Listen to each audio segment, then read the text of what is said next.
Hello and good evening. Here is the news at 6. First, the highlights. Governor Sanwo-Olu announces increment in bursary awards for indigents of Lagos State in tertiary institutions.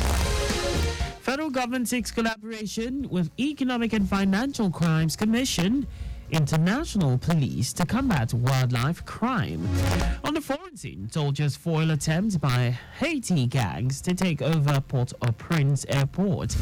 And in sports, Minister of Sports, Chairman of Nigeria Football Premier League, all Rivers United on CAF Confederation Cup feat. And now the details. I am Akan Usen.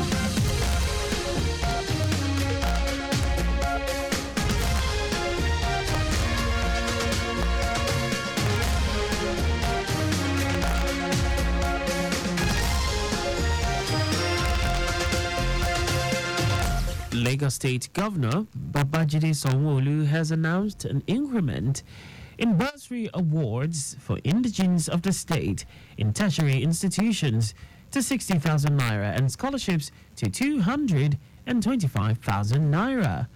Governor Sanwo-Olu also appointed 4 former student union leaders, Eniola Opemi, Kayode Samuel, Giwa Moore, and Adeola Adewumi as senior special assistants.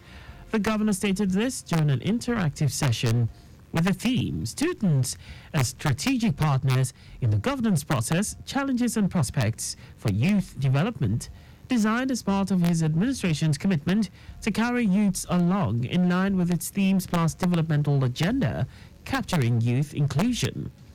Governor Sanwo-Olu, who reeled out various interventions and programs of his administration in the tertiary education sector, emphasized the need for collaborations to develop an ecosystem to build a solid student-university-government relationship. I think the woman wants to give up what is also expected. This country needs you. This country believes in you. This country expects so much from you. You are our biggest. We are the hope and we're relying on to give the required human resource in the future and the indigenous generation that is going to do it. You have to be a self-starter by yourself. You have to have a belief in yourself. You have to be your own first critic and say to yourself that no matter how many times I fall, I will rise up again. Commissioner for Tertiary Education Tolani Sole, who acknowledged the commitment of the Sanwo-Olu administration towards implementation of quality education and new developments in the tertiary education sector, pledged to sustain the legacy of excellence and continued dialogues with stakeholders to ensure industrial peace. We will continue to sustain the legacy of excellence in all our institutions, while our ministry will continue to dialogue and collaborate with students and management of our various institutions so that the current atmosphere of peace can be well sustained. Lead speaker and former Vice Chancellor of Lagos State University, Olanrewaju Fagbon, who emphasized the need for effective communication and constructive engagement, consultation, and prioritization on the part of government and school management, urged students to achieve their goals by displaying positive attitudes and as well guard infrastructure provided in schools jealously. We will continue to sustain the legacy of excellence in all our institutions, while our ministry will continue to dialogue and collaborate with students and management of our various institutions so that the current atmosphere of peace can be well sustained. Chairman, National Association of Nigerian Students, Lagos State, Lekan Alimi, commended the Sanwo-Olu administration for its efforts in the education sector and informed the government about laudable campus programs that can be supported. Our correspondent Adeola Akinele reports that discussants at the event were unanimous in agreement that stakeholders in the tertiary education sector must work together with government to strengthen education in the state. The Lagos State House of Assembly has praised Governor Babajide Sanwo-Olu for the successful completion of the Red Line Rail project. The House also commended President Bola Tinubu for establishing the foundation in Lagos, upon which successive administrations have built. Speaker Mudashiru Obasa, who presided over the plenary, commended past governors for sustaining Tinubu's vision for Lagos, describing the Red Line Rail project as a significant step in the efforts of the government to improve living and boost the economy of the state. The Speaker, while directing the Clerk of the House, Olalekan Onofeko, to transmit letters of commendation to the President, Sanwo-Olu, former governors Babatunde Fashola and Akinwumi Ambode for sustaining Tinubu's vision for Lagos, added that the House will continue to monitor the operations of the trains. The first phase of the 37-kilometer Red Line Rail, constructed by the Lagos Metropolitan Area Transport Authority, LAMATA, was inaugurated on February 29, 2024. The Lagos State Domestic and Sexual Violence Agency, DSVA, has organized a one-day training program with the theme Sexual and Gender-Based Violence, Existing State Laws and Policies, and exploring existing state structures for over 100 operatives of the Lagos State Neighborhood and Safety Corps, LNSC, Kick Against Indiscipline, KAI, Peace Corps, and Nigeria Security and Civil Defense Corps, NSCDC. Executive Secretary of DSVA, Titilola Vaivo Adeni, said the training aims to equip the officers with the right tools and knowledge to act as first responders of SGBV in the state. Vaivo Adeni said sexual and gender-based violence is a globally pervasive human rights violation, adding that Governor Babajide Sanwo-Olu has declared zero tolerance for all forms of the menace.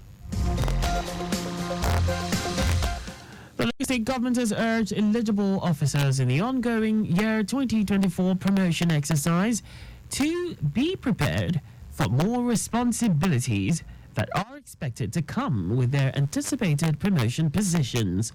The chairman, Civil Service Commission, Olubunmi Fabanwo, stated this at the opening ceremony of the physical sessions of the year 2024 promotion exercise, tagged Revised Structured Training Program, emphasizing that promotions to higher grade levels come with a proportionate increase in responsibilities.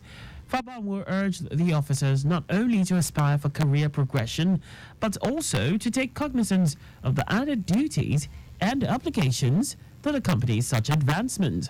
She encouraged participants to utilize the training sessions as opportunities to hone their skills and acquire the necessary knowledge to excel in their prospective roles after promotion. And now to the rest of the stories.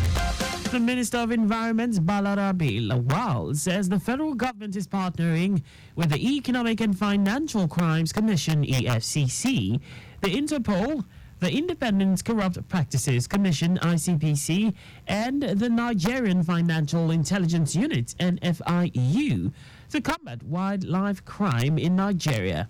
The minister, who made this known during the World Wildlife Day celebration in Abuja, with the theme Connecting People and Planet, Exploring Digital Conservation. Lawal said this underscores the pivotal role of technology in safeguarding wildlife, noting that efforts are ongoing to sign a Memorandum of Understanding, MOU, between the government of Nigeria and Cameroon on trans-boundary ecosystems conservation and sustainable management of forestry and wildlife resources.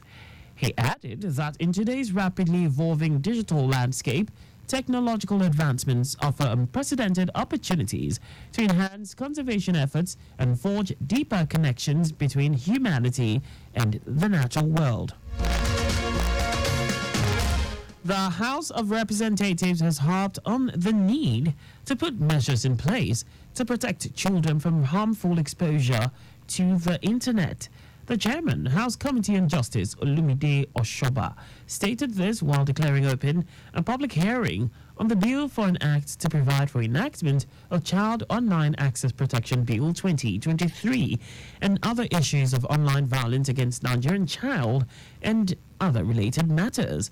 The bill, according to him, not only highlights the threat to children's safety owing to online violence, but also aims to entrench measures to safeguard against such incidents. In his address, Speaker of the House of Representatives, Abbas Tajuddin, enjoined parents to go the whole distance to protect their children. Abbas, who was represented by the Chief Whip, Usman Kumo, described the bill as a significant piece of legislation. The new Director General of the National Broadcasting Commission, NBC, Charles Ebuebu, has promised to follow due process in the regulation of broadcast stations in the country. Ebuebu, who replaced Balarabe Ilela as Director General of NBC last October, following his appointment by President Bola Tinubu, promised to end any arbitrary sanction on media stations in the country while not sparing consistent wrongs by defaulters. He said the NBC code will be reviewed to facilitate an enabling industry that allows operators to thrive. And now to foreign news. Soldiers have been deployed to defend the airport of the Haitian capital, Port-au-Prince, from an assault by armed gangs. Witnesses reported hearing shots ringing out in the vicinity of Toussaint Louverture Airport as security forces clashed with armed men. The gang's aim is to prevent the return to Haiti of Prime Minister Ariel Henry, who is believed to be abroad. Henry left Haiti last week to attend a regional summit in Guyana. From there, he traveled to Kenya to sign a deal on the deployment of a multinational police force to Haiti. A minister standing in for Henry declared a 72-hour state of emergency. Prime Minister Henry asked the international community to send troops to help fight the gangs, but a plan for Kenya to send 1,000 police officers to help contain the violence stalled after the Kenyan High Court blocked it. And now sports. Minister of Sports Development John Eno, as well as Chairman of the Nigeria Premier Football League NPFL, Benga Elegbeleye, have both applauded Rivers United for reaching the quarter-finals of the 2023/2024 CAF Confederations Cup following a 2-1 defeat of Dreams FC of Ghana in the last group fixture in Uyo. Rivers United finished second behind the Ghanaian side on same points, but on inferior goals deficit, with Club Africain of Tunisia dropping to third after a 1-1 draw with APC Lobito of Angola. Elegbeleye, in a congratulatory message, said Rivers United's success has added to the recent revival of the nation's football, even as he commended the club for the win, which sustained Nigeria's standing in country ratings in CAF club competitions. Rivers United will now face NP of USM Alger of Algeria, Zamalek of Egypt, or RS Berkane of Morocco, and the last 8 in a home and away legs knockout games. And that's all for the news at 6. Just before we go, remember, speed thrills but kills. Please avoid excessive speeding. You can follow us on like all our various social media platforms on X, formerly Twitter, Lagos Traffic 961, Instagram, Lagos Traffic Radio 961, Facebook, Lagos Traffic Radio 96.1 FM. On YouTube, subscribe and watch us live on our channel, Traffic Radio 961. Did you know that the Sanwo-Olu administration issued 54 workspace vouchers under the Workspace Voucher Program, which targets early-stage startups? You can get more details on the Lagos State Government website. To end the news, here are the highlights of the major stories. Lagos State Governor Babajide Sanwo-Olu has announced an increment in bursary awards for indigents of the state in tertiary institutions to 60,000 naira and scholarships to 225,000 naira. The Minister of Environment, Balarabe Lawal, has revealed that the federal government is partnering with the Economic and Financial Crimes Commission, EFCC, the Interpol, the Independent Corrupt Practices Commission, ICPC, and the Nigerian Financial Intelligence Unit, NFRU, to combat wildlife crime in Nigeria. We also told you that soldiers have been deployed to defend the airport of the Haitian capital, Port-au-Prince, from an assault by armed gangs. And in sports, Minister of Sports Development John Eno, as well as the chairman of the Nigeria Premier Football League, NPFL, Gbenga Elegbeleye, have both applauded Rivers United for reaching the quarterfinals of the 2023/24 CAF Confederations Cup, following a 2-1 defeat of Dreams FC of Ghana in the last group fixture in Uyo. For contact with the newsroom, please send a message to Lagos Traffic Radio at lagostate.gov.ng. And that ends the news broadcast compiled by Kayode Mafolashiri. I am Akan Usen. Thanks for listening and please stay safe. Good evening. Timeliness begins with